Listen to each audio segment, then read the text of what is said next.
There we go. Welcome everyone. Happy Thursday. Hope everyone is feeling good and energized on this actually kind of dreary day. Hopefully we can pump some energy in with this session.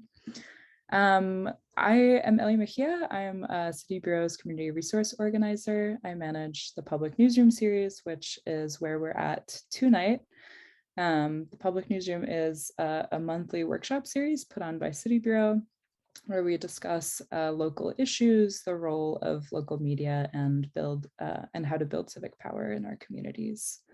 And if you don't know us already, City Bureau is a journalism lab based in Bronzeville. We try and make journalism more equitable and accessible, especially to communities on the south and west sides, which have historically been harmed by traditional media. And we do that by trying to produce more equitable reporting and also bringing those folks into the journalism process in a couple of different ways. One of them is this workshop series. Tonight, we're going to be talking about the challenges that disabled CPS students and their families face in accessing resources they need to thrive. To do that, we are really lucky to have Samantha Smylie, who is a Chalkbeat Chicago reporter. Also shout out a former City Bureau reporting fellow. It's really nice to have you, Sammie, leading the session. They'll share a little bit about their reporting on this issue around IEP delays. They've been doing some really robust investigation, and I'm really looking forward to learning more. And of course, in addition to that, we have this wonderful panel, including Chris Yoon from formerly of Access Living, Rachel Shapiro from Equip for Equality, and Barb Cohen from Legal Counsel for Health Justice, who are going to tell us a little bit more about this IEP delay issue and also give some next steps if you are a student or a parent who's looking to advocate for your IEP renewal, what you can do to make sure that happens, or to have a better chance of it happening, rather. So really curious, before we get started, for the next 5 minutes or so, would love to hear anything you already know about IEPs and or any issues that you have experienced or heard about in CPS regarding accessibility. I'll start calling on people if no one volunteers. You have been warned.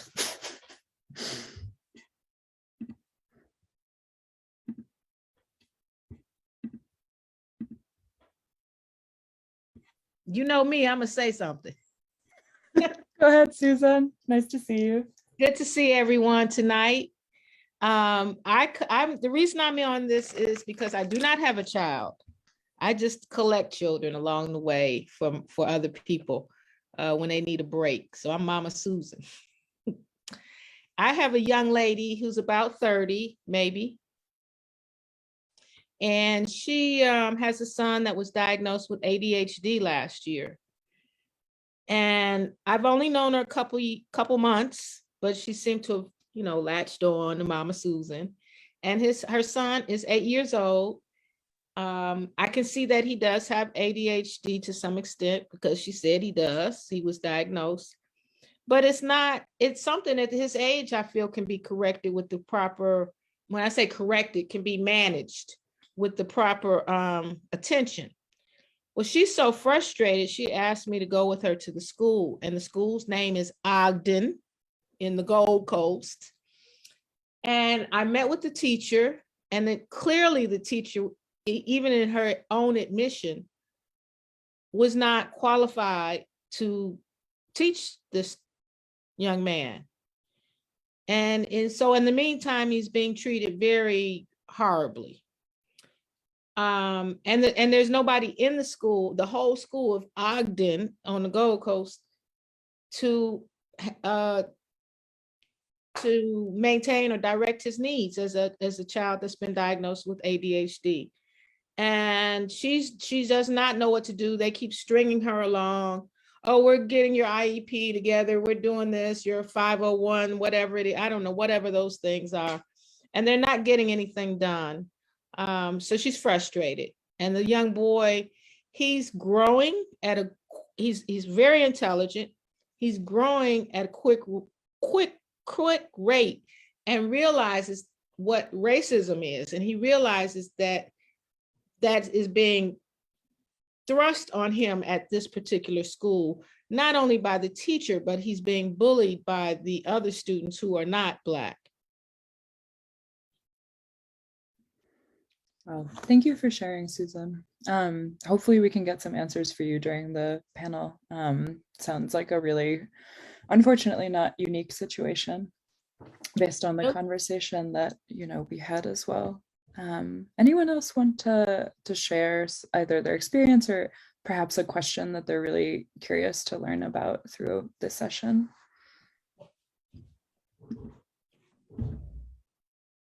Go ahead, Mike. Hi everyone, I'm Mike. So I was in a group with Cynthia and Sheila, and there were a few things that really stuck out at me in that conversation. So we were kind of trying to pin down what one of the differences would be with because as everyone knows and says, every map of Chicago is the same map. But how does that actually look when it comes to special education and IEPs? And Cynthia brought up a really, really great point about how in the northwestern suburbs, you've got really close partnerships between the schools, the public schools, and, either there was a place called Community Alliances Unlimited, I believe, and then the Department of Rehabilitation Services. So basically, these partnerships between the schools and these community orgs allowed these IEPs to actually be effective in serving students and kind of meeting them where they're at. Cynthia, who I don't want to speak too much for Cynthia, but she had experience as a parent, said that in Chicago the experience is just vastly different, that we just don't have that here. That's I organize with Chicago Adapt, which is a local disability rights organization based up here on the north side. And my experience talking to, folks with disabilities who came through Chicago public schools is that it was a traumatizing experience for them. So that seems indicative that the IEP program in Chicago isn't meeting the goal of, I think basically just building an education around the needs of each student, right? So, sorry, I did have one question. One thing that I'm personally just interested in is that, with students aging out of Illinois' public education system after they turn 22, which, I have a cousin who's on the autism spectrum. Like, what I can say is that wasn't enough time for him. We're still as a family supporting him afterward. You would think common sense would tell you that if there are delays in the IEP process, that there should be an extension on that age limit. Like that age limit should rise. I mean, especially because if you asked, I think a lot of people, they would have said that age limit should have been rising anyway before COVID. So I'm curious to know, what if there's been any chatter about that, if there's, how affecting that would look from an organizing standpoint. Yeah, thanks for surfacing that, Mike. I believe Sammie does have some information about that they'll go over during the presentation. I also wanted to, as our last comment, Jim, I saw you had your raised hand. Did you want to share something? Yeah, I did to just kind of share like some of the things that I shared in our small group. I was in a nice little group there. It was just, I'm an organizer with the Chicago Teachers Union. And so I just want to bring up a couple of things like that are kind of, we're hearing a lot from our members. One is just staffing shortages, just not having enough people to really provide the services that our students need, both special ed services and clinical services. CPS has a huge substitute shortage right now. And so sometimes our special ed teachers are being asked to cover classes, and then therefore their kids aren't getting their minutes served. And that's something that we're dealing with, because that is actually a direct violation of our contract, because our special ed teachers are supposed to be asked only in emergency, and then they're supposed to be asked last after all these other scenarios would take place.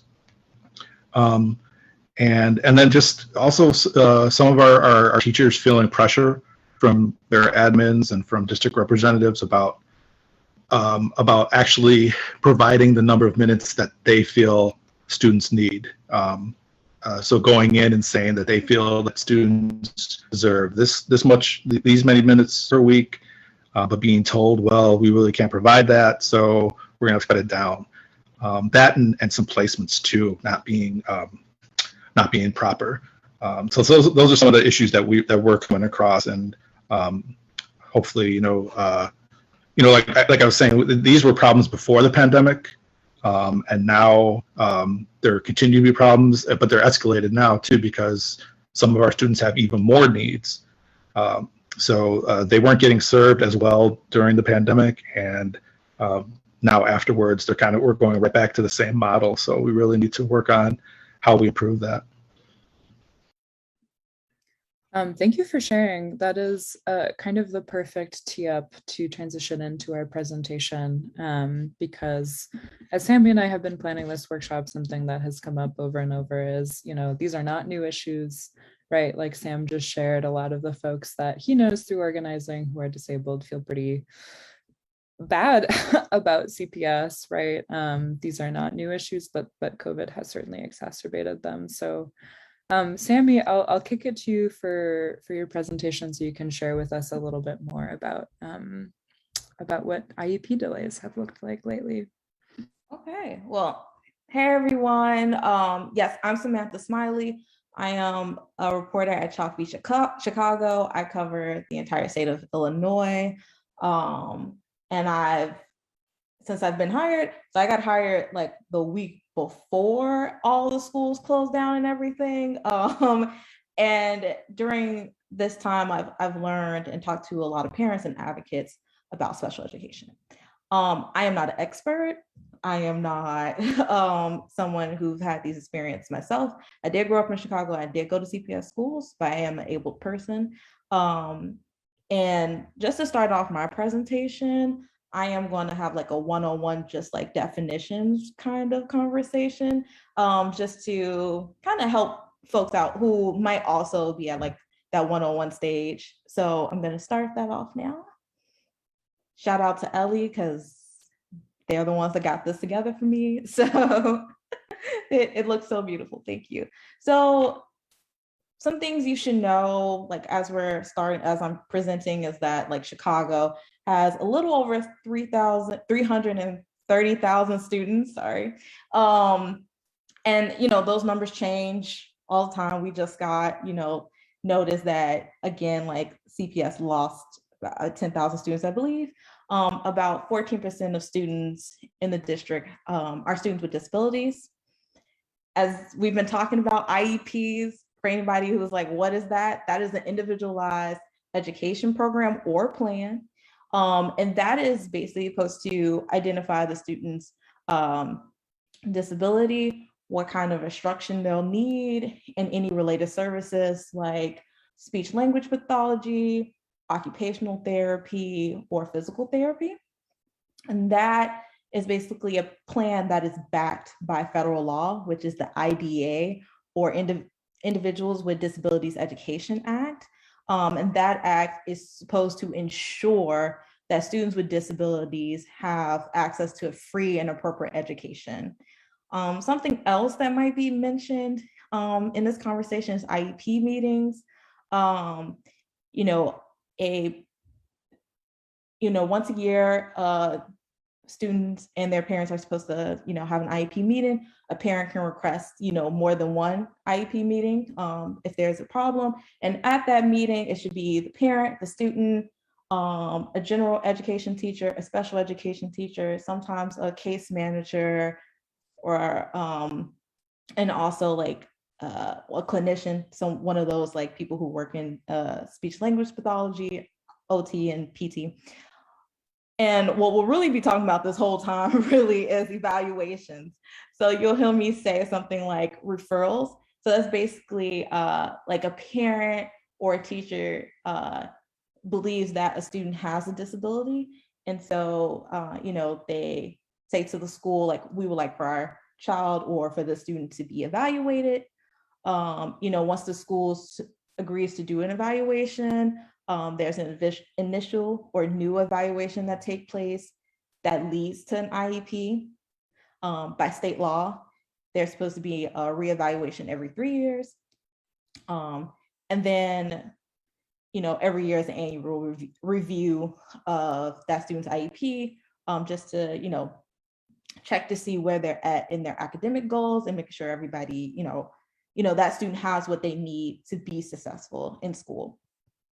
Okay, so as somebody who just like came into education reporting, who's just now learning about special education, I throughout this pandemic, I have so many reasons for why I want to investigate this specific issue, but I'm just gonna start with these 3 things, which is that, parents and advocates, talk to me about this issue as soon as schools closed in March, but then they brought it back up to me the first week of the 2020-21 school year, because I was hitting everybody up that I knew, like, what are some issues that we need to be writing about at Chalkbeat Chicago? I had already done reporting the 2019-20 school year about supports that were delayed or just absent for students when school buildings closed. And then I really wanted the data to see how many students were impacted. And I also know for the work that the advocates do, that having that data would, be useful to them and to parents as well. And so this is, the artwork we have. This is a story that I published in August about the backlogs of like updating IEPs. And so I filed a FOIA request or Freedom of Information request, or just the information request. I filed 2 to the State Board of Education and to Chicago Public Schools in March. The State Board of Education said that sounds like a Chicago problem, so we're staying out of it. And so what I asked for was the total number of referrals during the 2018, 2019, 2020, and 21 school years. And I did that for each one of these requests, asked for the same years. And my thought pattern behind that was like, okay, I need to know how many parents or how many educators asked for or suspected that a child had a disability. And if they would have to restart this process every time a new year start, if they don't get, if this doesn't get into the pipeline, into the works. Then I asked for the total number of requests for an evaluation, the total number of IEPs created, the total number of IEPs that were up for reevaluation. Excuse that little spelling is problem. And then I asked for this, also asked for the racial ethnic breakdown of students whose IEPs hadn't been updated, because again, we live in Chicago. Chicago Public Schools is a majority Black and Latine school district. And so just trying to figure out like who all was impacted, but I kind of had a sense of who it would be. So after months of fighting with the school district to give me this information, filing a lawsuit and going through so many different things, I finally got some data back from them that was actually pretty clean. So they gave me data on like annual reviews, initial evaluations, and reevaluations for 2019, 2020, and 21. This information was broken down to us by the district networks. What we did not get was racial or ethnic breakdowns. We also didn't get any data regarding the 2017-2018 school year. I also don't know what referrals request was made by teachers or parents. So this is basically the result. This is what we found in our reporting. Just to read it out loud, for every 100 Chicago Public School student with education plans during the 2019-2020 school year. There were 25 missing reevaluations, 30 delayed initial evaluations or new evaluations, and 9 delayed annual reviews. And then across all 3 categories, annual reviews were most likely to face delays, with about 8.7% of eligible students waiting in 2020 compared to 1.7 in 2019. And then we found, based on the network data, that networks 11, network 13, they were unlikely to be reevaluated. Students were in those networks were less likely to be reevaluated during the school year. And those networks are on the south side, on the far southeast side. And so that kind of gave us a clue of who was impacted by it. So that is kind of my presentation. And again, like I said, it's a kind of 101 kind of talk. So I'm just gonna check and make sure if I see if there was any questions. Yes, the jump in like who wasn't evaluated, that happened during the pandemic.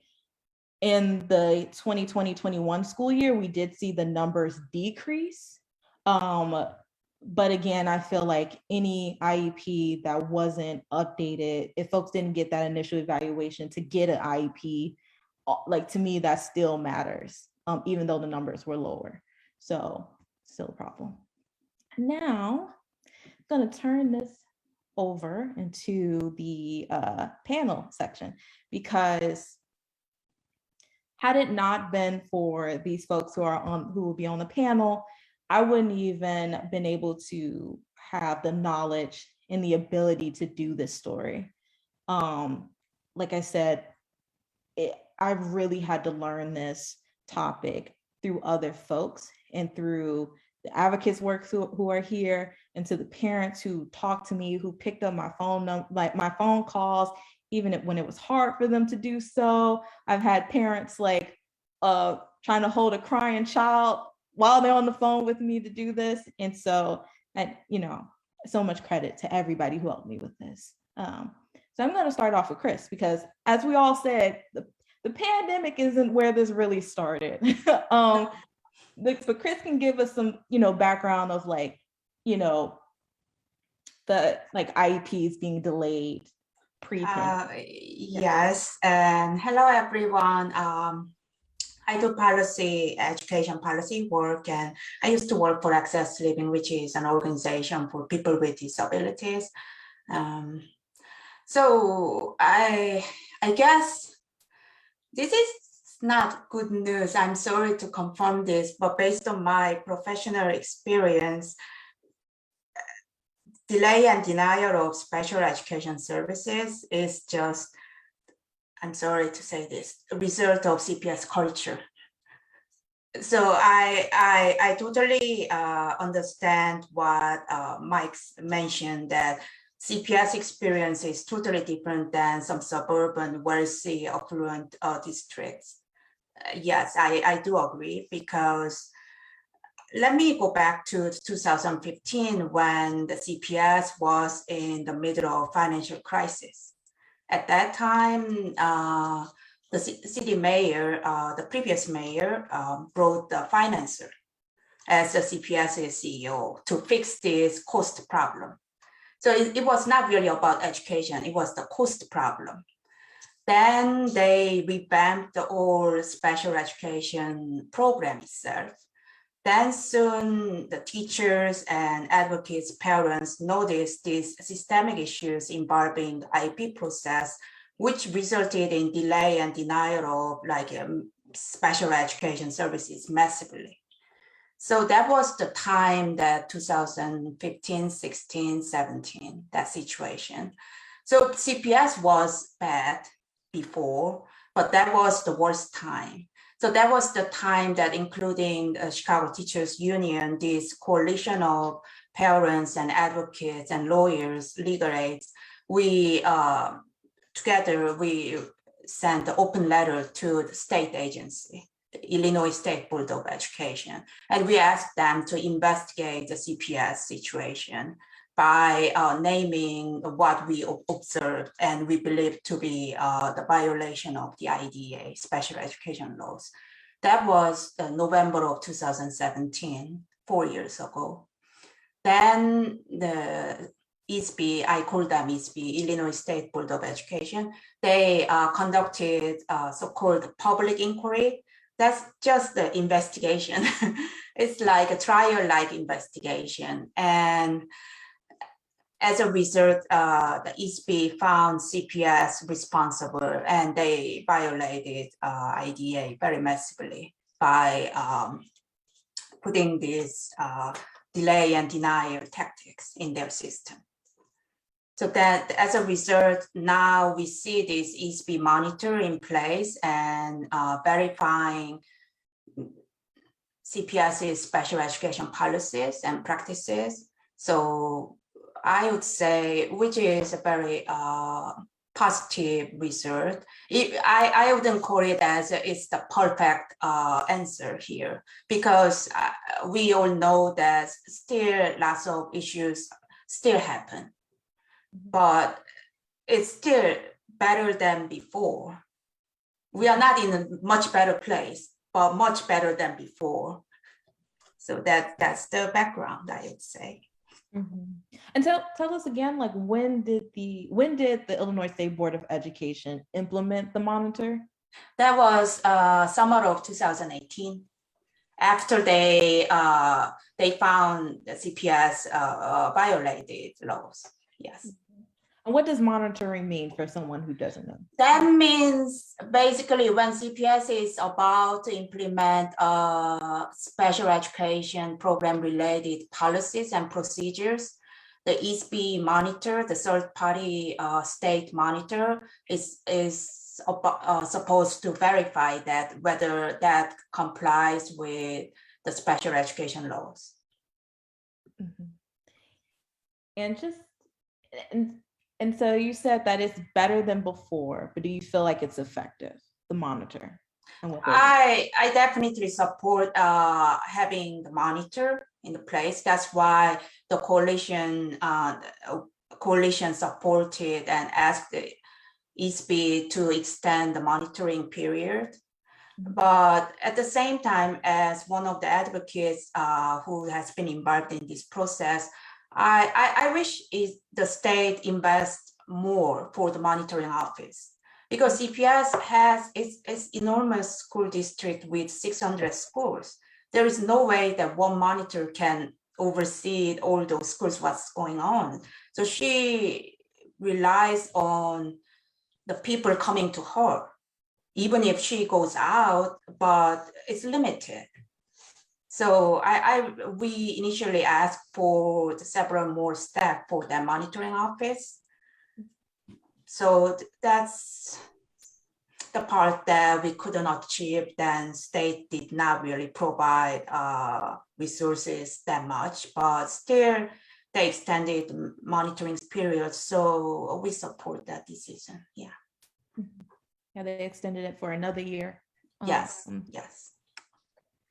And so Chris is the one who helped me write my FOIA for actually the story. I called up and was like, no, I think I need this, but what do you think? And then the next person I called was Rachel, because, well, Equip for Equality, and they connected me to Rachel to talk about like what Equip for Equality was hearing from parents.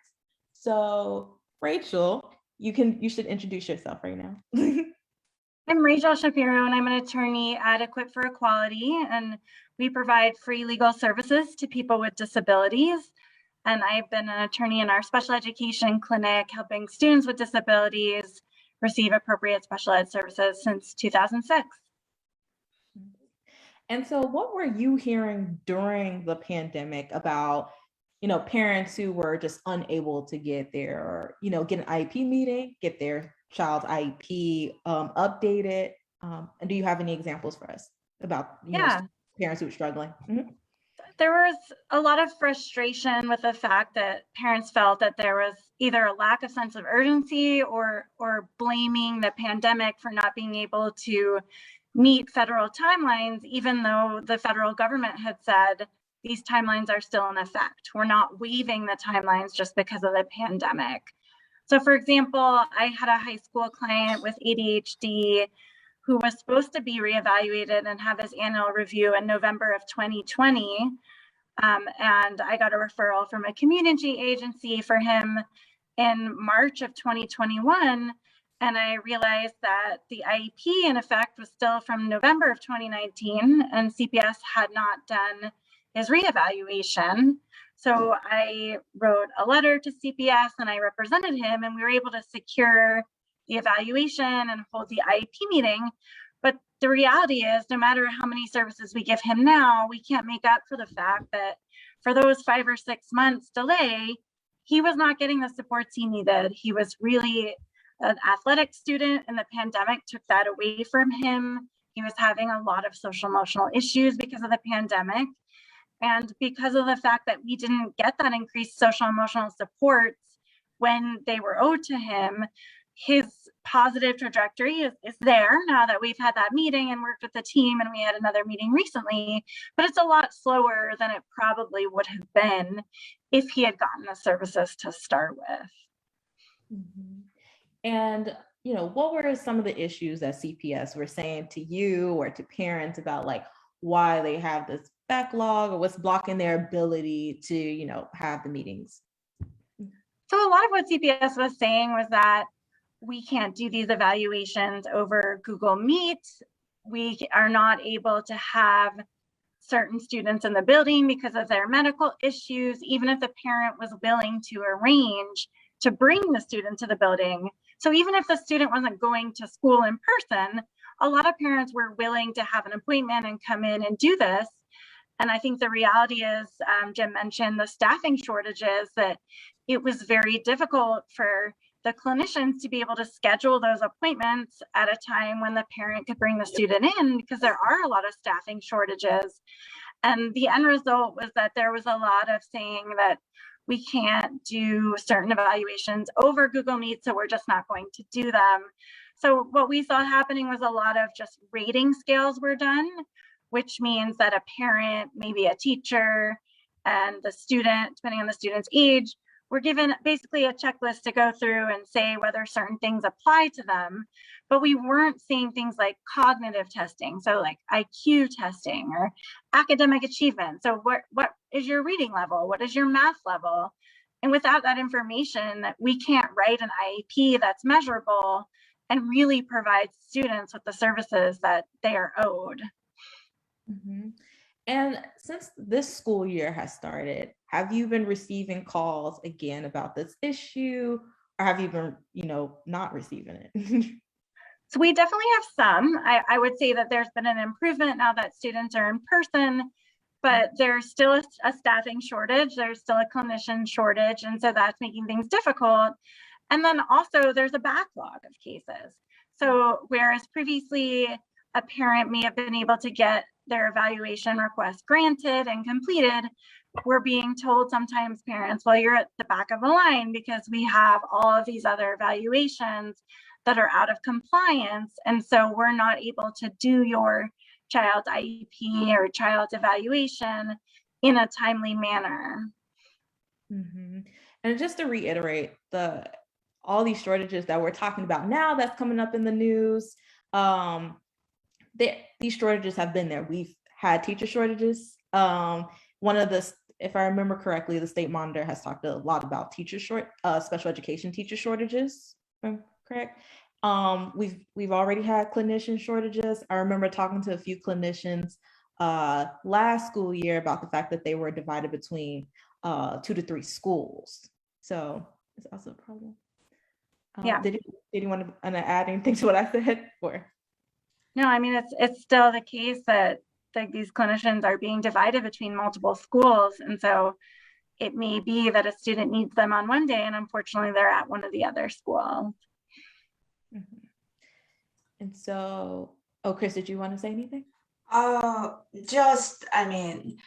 Well, when we do, I just want to add one point that when CPS talks about these pipeline issues about staffing, I want to point out that they are known for the very harsh workplace.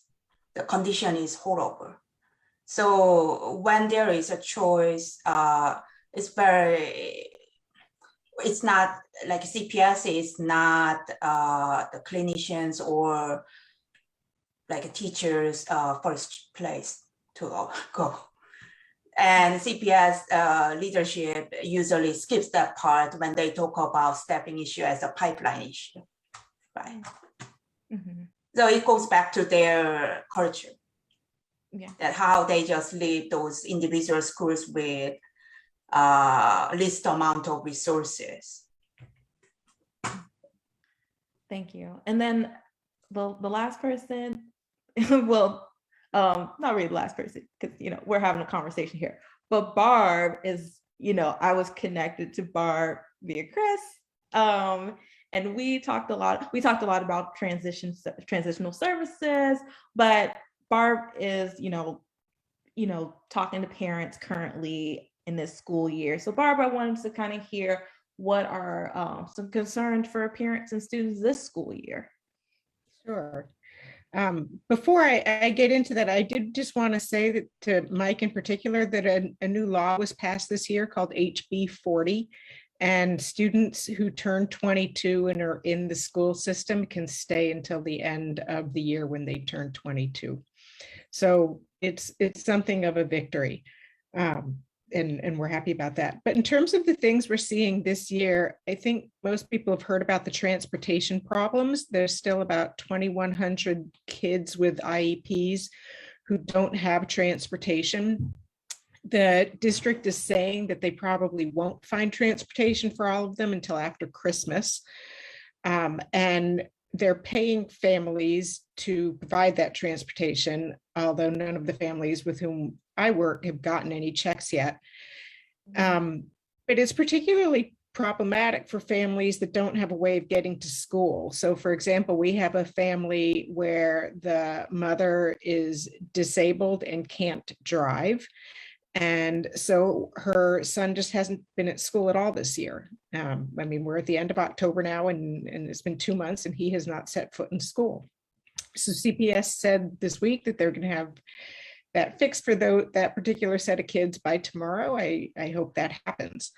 Another big problem that we are having, because I work through a medical legal partnership, so we work with the children's hospitals, is that children whose pediatricians say they can't go to school because they're too medically fragile. If they didn't apply by August 6th, they're being told they can't go. So we have kids who, again, haven't set foot in school and haven't been exposed to any education this year because their pediatricians say they can't go to school, and CPS said, oh, we think you can because you missed the deadline. So go ahead and go and put your life at risk that way. That is a real concern for us because these kids truly are medically fragile, and I trust their pediatricians when they say they can't safely be in the school building. The other big issues that we're seeing that are a lot more widespread are parents being told that their kids won't be evaluated, that their requests are just being ignored, or they're being told no. And school districts have 14 school days to say, yes, we'll evaluate, or no, we won't. And they have to tell you why.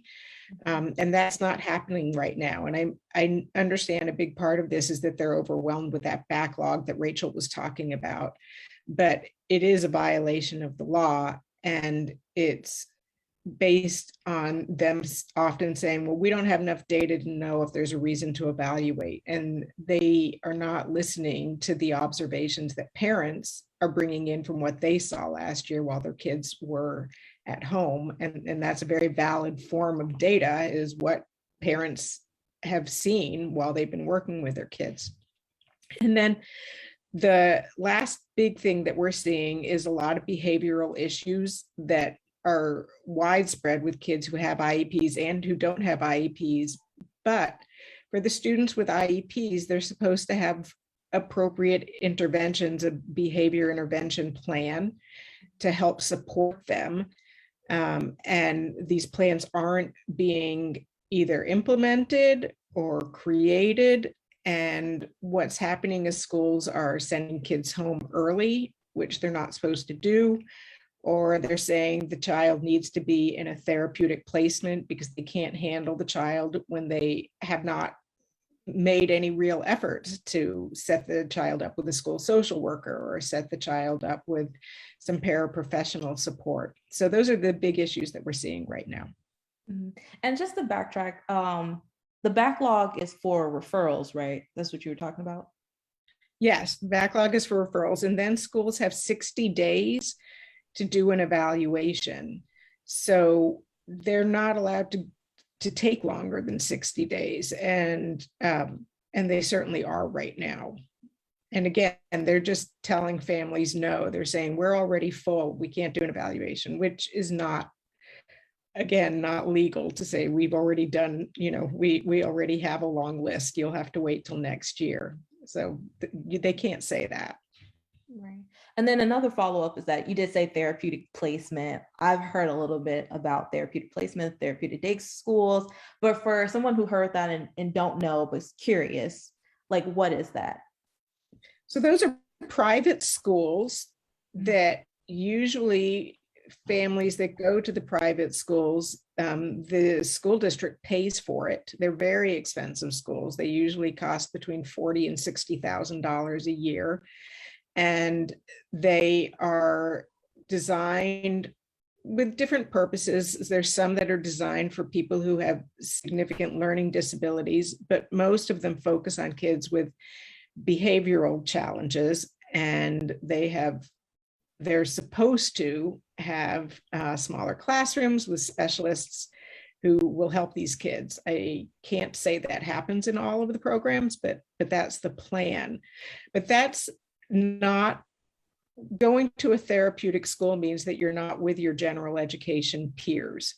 And the goal of special education is always to keep you with your peers as much as you can be. So that should not be the first, second, or third option. It's really after you've tried pretty much everything else that you should be talking about a therapeutic school. Mm-hmm. Right. And you also, again, mentioned the IEPs problems, but schools are open. So like, again, what is CPS like? What is CPS saying to parents, again, about why they can't do this that you've heard from parents? Well, they're saying that they don't have enough staff, that they just can't fit it in, or they're saying that they don't think the child needs to be evaluated, that everybody's having problems. It was a bad year last year, and all the kids are in a tough place.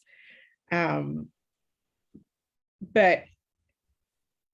again, they should be utilizing more information from parents. But a lot of it goes back to the staffing shortages. We have a child that we did an intake on this week who is 9 years old and has a lot of challenges, including needing to be diapered. And the school said that since they don't have a paraprofessional to diaper him, he can't come to school. So again, he hasn't been at school this entire year. That's an issue that we will have solved in a week or two, because that's unacceptable, but it's part of the staffing shortage. Right. Ellie, what do you want to do? You're in charge. Sorry. Wow. The whole game of chicken with unmuting. I just wanted to say Hazel's got their hand up, so I just wanted to make sure we called on them. Hazel, do you have a question? Hi, you guys. My name's Hazel Adam Shango. I'm a native Chicagoan, but I'm actually speaking to you from Vermont. But I'm an independent parent advocate in New York City. I know I've been around a lot for some years, over 25 years. And I was just kind of going towards the solution focused, just a couple of statements to the issues, because New York City public schools are dealing with the same issues. And I guess you could put it like times 1,000. Transportation has definitely been an issue. I've received a lot of calls regarding transportation. In New York City, they are providing the parents with Uber, and they don't have to pay up front. So the school district has actually contracted with Uber and with some yellow cab service to try to fill that gap. What the only problem with dealing with the Uber are children who need to be accompanied or need a one-to-one para or transportation para, and you do have to kind of that's everyone's been very creative with coordination with that. But that's just an FYI for the policy folks who can suggest things. It's not just about giving the parents the cash, but actually, arranging for transportation, and they can be a little creative with that and kind of think out of the box. Someone else mentioned the behavioral intervention plans. Well, the behavioral intervention plans, well, I won't say cannot, but shouldn't be developed without the functional behavioral assessments first, the FBAs. And then the behavior intervention plan is developed from that uh, functional behavioral assessment. So if the teacher has a series of anecdotals that they've written or just some notes and some dates and when they've noticed the behaviors and those kinds of things, you can kind of work around that and develop some type of plan for the student, but there should be documentation of the behaviors. Their observation is fine, but it should be documented. I was going to say with regards to delays in evaluations, not so much holding off the school district saying, no, we don't think there's enough data here. The student may be at risk. We'll try some RTI, response to intervention strategies first, because they're short-staffed, things of that nature. Remind parents that they can have independent evaluations and bring them to the table. And this time right here, I actually have a lot of my parents taking advantage, utilizing their health insurance, utilizing providers within their communities. They can have a certain set of evaluations done independently and present them to the school district as part of that initial evaluation or even in the reevaluation process. So I was just thinking about just some problem solving. And the first woman who spoke about the student with ADHD on the Gold Coast, they are really having an issue with that. That is a child who would, one, if they want to stay in the community school setting, that would benefit from having the functional behavioral assessment, the documentation, and the anecdotals, and then having that behavior intervention plan developed for him. But to leave him just with the 504 and the behavior is like moderate to significant or severe, that is, unacceptable. And so, as I tell all my parents, with everything, everything in writing. I've been helping parents recover their makeup services from last school year for the related services. You do that by requesting a copy of the services log for the last school year and a copy of the student's attendance from the last school year and counting up the number of sessions mentioned. And then you present that to the Committee on Special Education or that body there in Chicago, and you make that request for your makeup services. You might not receive a response even for 3 to 6 months, but it's worth documenting. Just encourage parents to document everything because there will be a reckoning of all of this in the end, I believe. Thank you. And thank you so much, Hazel, for speaking and coming here today. It's so nice to see other people who are involved in this work, especially, again, like I do have peers, colleagues in New York City who's also reporting on special education. Within Chalkbeat, I've created, Exactly. yeah, in Chalkbeat, Yeah. I've created a special education reporters caucus group. And so whenever one of us get a source, like we pass it on to the next person. So I'm so happy that you're here so I can connect you to a reporter there. So now I'm gonna move on to actually like what are some, strategies for all the panelists to weigh in on. What are some strategies that parents should know about to advocate for their child? in this time.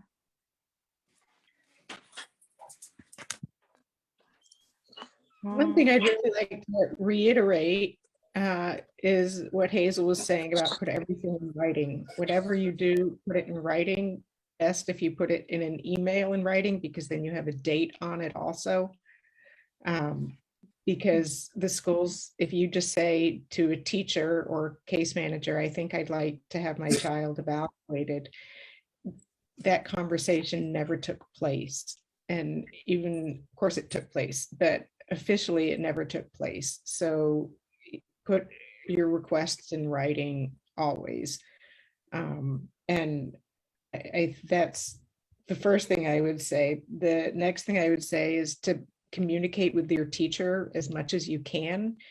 I'm a former teacher, and my daughter, who's 22 and autistic, went through CPS.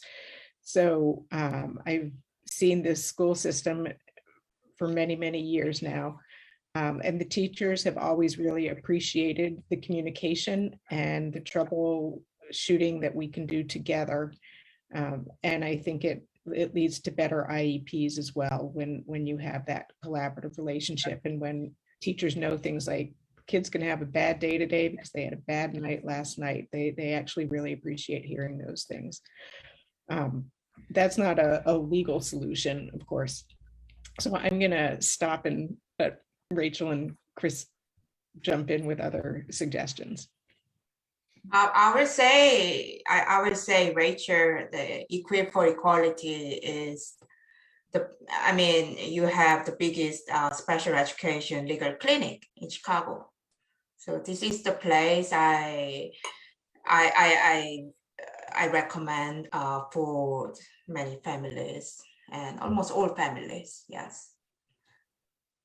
Yeah, and the advice that we generally give, because we have a helpline, so we generally work with about 1,500 families a year throughout the state of Illinois who have call our helpline with special ed questions.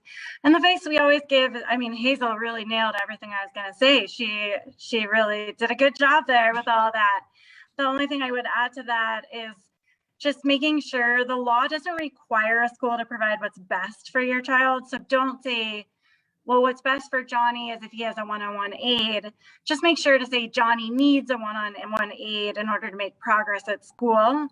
And the United States Supreme Court in a case actually said, this is their quote, not mine, that you get the Chevy, not the Cadillac. So even though as a parent, right, I have a student with a disability, like as with my child, I want him to have the Cadillac.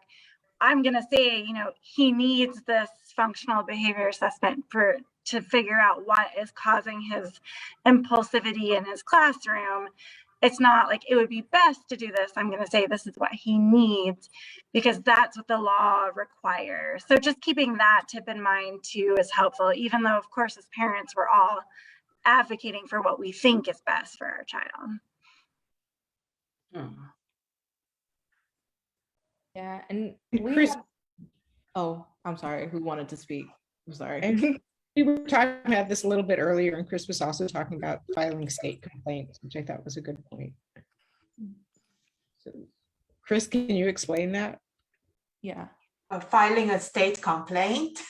Yeah. So before you file a state complaint, I really recommend you to contact the Equip for Equality or Legal Counsel for Justice or Access Living Advocacy Desk and Legal Aid Chicago. I would say all legal aid organizations, maybe you may not have a special education person there, but you'll be referred to the right group in the end. So before you file a complaint, I would say you want to talk with someone who understands what you can do and then what's the best way you consult. But then state complaint is what's nice about it is you don't need a lawyer. You file a complaint, it's pretty simple form, and you can just write down what happened. Then the Illinois State Board of Education, state agency, will place a person to investigate what really happened. So that person will be the judge, kind of. And that person will make the decision whether CPS violated law or not. So that's actually much less burdensome process for families, because you only need to file maybe one-page complaint and you don't have to hire anyone. More pricey option is you file for the due process, which is very close to civil, like you are basically suing the school district. That's equivalent format in education area. So then once you file for due process, I would say that you want to find a lawyer. Yes, you don't want to go to there by yourself. And legal aid organizations can help you if you meet their intake like limits. And you can also hire the private attorney. But before you go to this quasi-trial process, you will be able to have this mediation moment and negotiation moment, and many cases resolved there too. And I would say that Rachel is the expert on this particular topic. Is there anything I skipped? Mediation, I think, also is helpful. Even if you don't file for due process, you can request a mediation, and that's something where we can help parents like draft their mediation request, and parents have had success, and it's not as intimidating as due process, which, like Chris said, is like a trial. So it's definitely a more intimidating process for parents. Oh, I just want to add one more place. Family Resource Center on Disability. Their website is, let me see, it's called FRCD. Let me find it. I can drop it in the chat, Chris. Yeah. Oh, yeah. Yeah, we get a chance. Mm-hmm. Yeah, so that place, when you are a bit afraid of going to the IEP meeting, just need someone who understands the law and regulations can support you in that discussion. They do provide a peer parent advocate. So you can actually ask for that help. And FRCD is also the place they are federally funded organization to support parents. So if you need any help, they do provide Know Your Rights training. Equip for Equality provides Know Your Rights training. So it's helpful to attend those trainings, because special education, understanding your rights is not easy. It's a complicated process, yes. I think about it all the time about going to law school just so I can study special education law, in hopes that it makes me a better reporter, because it is really complicated and there's so many pieces of it. I've even just in my reporting, trying to find the right lawyer for different topics has been a problem. We're trying to talk to the right advocate about the right, specific issue.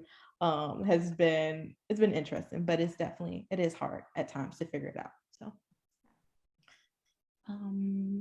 I know we have some additional questions. If anybody wants to raise a question now, drop it in chat. I think that's okay.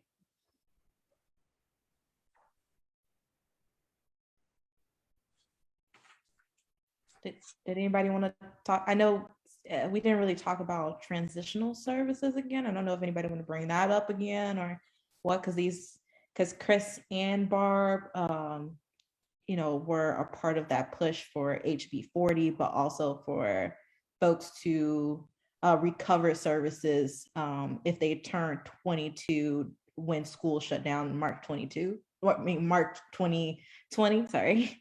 I'm still nervous, so I'm a little tongue-tied. But yeah, if anybody want to bring up those issues, let us know. Okay, Mike, you can talk. Hi. I'm sorry, I was surprised to be spotlighted. But I shouldn't have been, because everybody has been. I just mostly had a follow-up for well, really anyone, but Barb, it was something you said that I agree with, but I just kind of wanted to hear a little more about when you talked about the goal of special education as being something where you keep the student with their peers as much as possible. Like, if you could just kind of expand on that point a little bit, like that's just something I'm just selfishly interested in hearing more about, like the why of that. If there's anything specific that jumps out to you as like a really good positive of keeping someone with their peers. Well, so that's the law. That's the federal standard, is to put a student in what's called the least restrictive environment. I personally don't always agree with it. So as I said, I have a child with autism who was in a gen ed classroom for much of the day, and she was pulled out to go to a resource room rather than having a special education teacher pushed in to work with her on her English language arts, where she had some reading comprehension issues that are pretty significant. We had the choice between having the teacher come into the classroom and having her go to the resource room. And I wanted her in the resource room because it's a smaller, quieter environment. And she, given her sensory issues, really needed that break during the day. So that was not the least restrictive environment.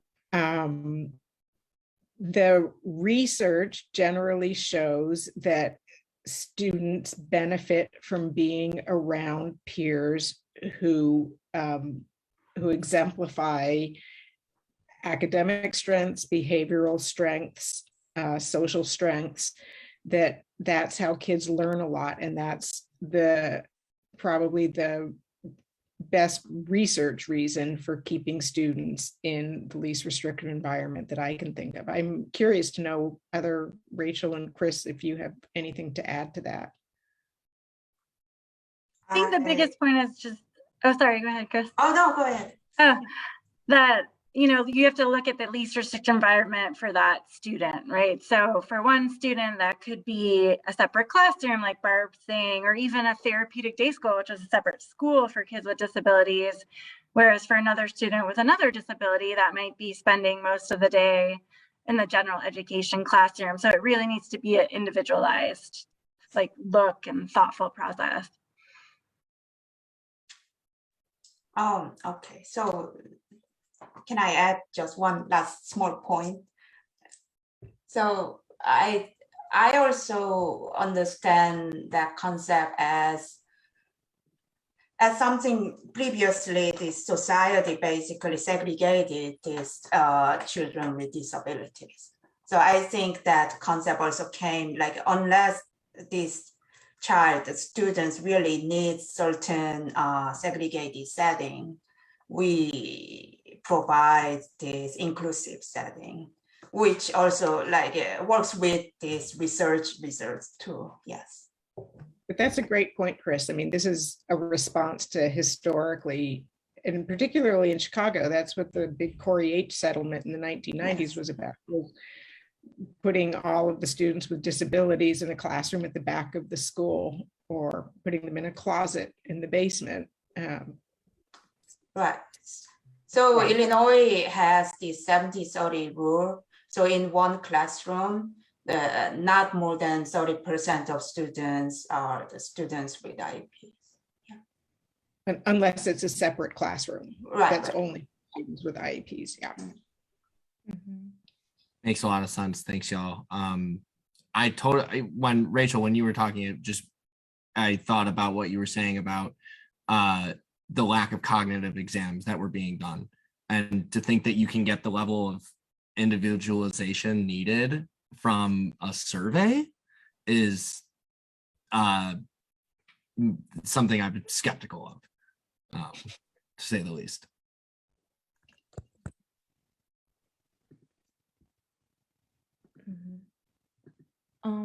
Oh wait, Mike, come back. I just wanted to ask you really quickly, what was the organization that you said you work with? I didn't catch it. So it's Chicago Adapt, and actually we owe a bunch to Access Living, who provides so much for Chicago Adapt. Yeah, we meet publicly like once a month, first Wednesday of the month. It's pretty free flowing, these meetings, but I guess like shameless plug right now, what we're working on is we're trying to generate like a map of where the accessible and inaccessible food banks are in Chicago. So definitely something that we are like, if anyone wants to offer any input on that, we are like, anyone who wants to help out, welcome to come through. I dropped my email in the live agenda, so if anybody's got any questions about that, or Chicago Adept in general, obviously hit me up. Okay, cool. Thank you. Thank you. All right. We're almost at time, but is there any last question? We have room for one more.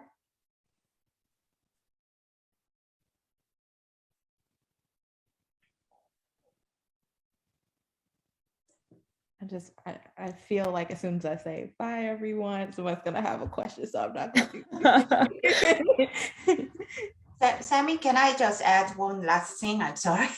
Yeah, go ahead. No, it's fine. Yeah, I realized that there is a great resource point at CPS for parents. So CPS provides this parent involvement specialist for the parents, families of students with disabilities. And their helpline is 773. Let me copy what I have. Yes. So they are actually the CPS employees, but they are the parents of diverse learners. So they work with parents and speak for parents. So when you feel somewhat a little bit concerned about showing up with outside advocate or lawyer, actually contacting them is a great like a starting point, I would say. Okay. Well, thank you so much for that. Yeah, we're gonna transition into announcements. And Ellie, you are the boss. I don't know if I'm the boss of anything. I feel like y'all just really killed that panel, and so did our attendees. Yeah, we'll transition into our little wrap-up spiel for the evening. I do want to just call attention back to all of these amazing resources that we discussed today. I was trying to get all of them in the takeaway section of the agenda. So for folks who are really curious about these next steps and do want to take action, maybe contact some of the groups that we talked about. Everything is linked in that agenda. So go ahead and just head over there. Also, if you are here, you probably signed up for this workshop through Eventbrite. We will be following up via email with this information. So don't worry about losing it. We got you. Yeah, besides that, I just really love to point out some things that City Bureau has coming up. So we are a journalism organization. We run a documenters program. I see some folks in the room who are documenters. Mike is a documenter. So this is a community of folks that we pay and train to take notes at public meetings, to keep an eye on issues that affect all of us like these. So if you are someone who is really passionate about civics and our public life and local government and how like laws affect our lives, which it sounds like a lot of people in the audience are, I really encourage you to sign up for Documenters account and get those skills and also get paid. We're having a training, an orientation and training, which is why I'm mentioning this, coming up next week. So that information, again, also in the agenda. You can also just head over to documenters.org. And also we are hiring. So if you're someone who is interested in reporting, has done community engagement, likes to do operations work, are interested in network and resource coordination, we have positions for you. Those also are in the agenda. You probably could already guess that. Just want to elevate that in case there's anyone here who's interested. And yeah, before I close out, just want to give a huge thank you to our panelists, to Sammie, to our amazing interpreter, Barb, for working this whole time. I feel like it is not easy to interpret for 2 hours, so thank you so much. Anything else that our panelists, Sammie, anyone else in this room wants to share before we close out, or if you have any other resources that you wanted to highlight that we didn't get to? Again, call Rachel if you need some legal support. Reach out to Barb as well. Barb can help you out as well. If you have any stories you feel like we need to be reporting at Chalkbeat Chicago, or even if you're not in Chicago, because I know somebody who wasn't in this, in this meeting who wasn't in Chicago, again, you can reach out to me. Also, you can send an email to Chalkbeat. Again, we do have reporters across our network who are working on special education issues, who are very invested in this. And we spend a lot of time talking about and thinking up stories that will be really helpful to parents across our bureau. So yeah, I really hope that this was informative, and I thank you all for Chris, Rachel, Barb, for being a part of this panel. Again, I wouldn't be able to do any of my stories without you all, and for the knowledge you have given me over this 19 months now. So thank you so much. Seriously, thank you. I just want to say thank you for carrying out the voices of these families, because special education often are forgotten. These folks are forgotten. So it's very important to continuously remind the public that these are the issues. Please support us, and these students deserve services. Yes, thank you. Thank you all for the work you do. Yeah, and for everyone who attended and shared resources. Yeah, have a great Thursday night, everyone. Bye. Bye. Thank you so much, you guys. Thank you. Thank Be you. well, everyone. Thank you, Barb.